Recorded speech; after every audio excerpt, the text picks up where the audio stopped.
moi. Quel était leur accord? L'Éternel, quel était leur accord? C'est que l'Éternel lui-même se pourvoira.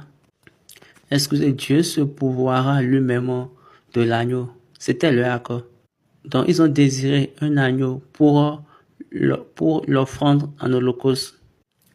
Isaac a demandé l'agneau qui prendra sa place lors du sacrifice. Abraham, son père, lui a répondu et lui a dit, Dieu se pourvoira lui-même. Dieu a besoin de ce sacrifice. C'est ça l'explication. C'était un sacrifice dont Dieu lui-même en a besoin. Dieu lui-même a besoin de faire un sacrifice. Donc, il doit amener son agneau et il doit pourvoir un agneau pour lui-même. Quelle est cette phrase? Toute personne qui pêche a besoin d'un sacrifice, a besoin de faire un sacrifice. Toute personne désobéissante a besoin de faire un sacrifice.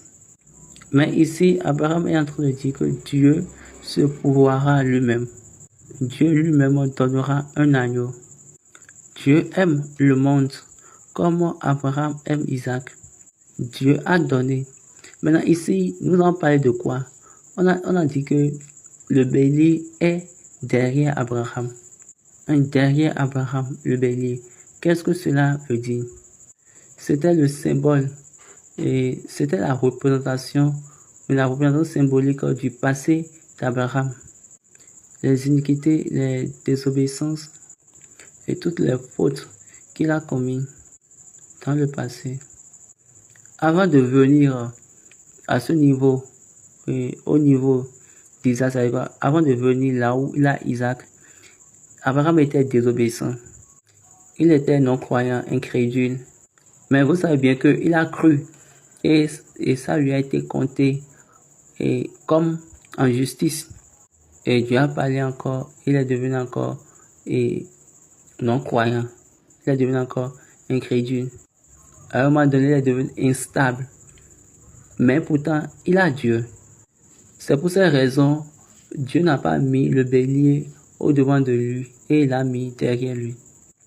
L'agneau, le bélier était derrière lui. Maintenant, comment il a su?